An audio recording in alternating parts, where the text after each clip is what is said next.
আসসালামু আলাইকুম। আশা করি আপনারা সবাই ভালো আছেন। দেশে এবং দেশের বাইরে যারা ভিডিও দেখতেছেন তাদের অসংখ্য ধন্যবাদ। দেখেন ভাই কত সুন্দর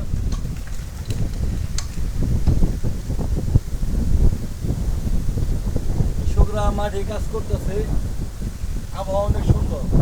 আর দেখেন সুন্দর একটা আম গাছ আছে যেটা দেখতে অনেক সুন্দর লাগে, এমনকি সুন্দর একটা কৃষকরাই করছে মূলত। সুন্দর একটা ব্রিজ দিচ্ছে যেটা বসা অনেক সুন্দর, এমনকি আরামদায়ক।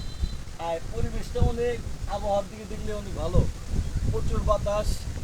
তাই দিন শেষে প্রত্যেক লোকের কাজের শেষে ক্লান্তি দূর করার জন্য আমার মতে এই পরিবেশ খুব সুন্দর। তাই আপনারা যার যার স্থানে এরকম পরিবেশে আপনারা সবাই চেষ্টা করবেন একটা বসার জন্য এবং টিবল রাখার জন্য। Okay, so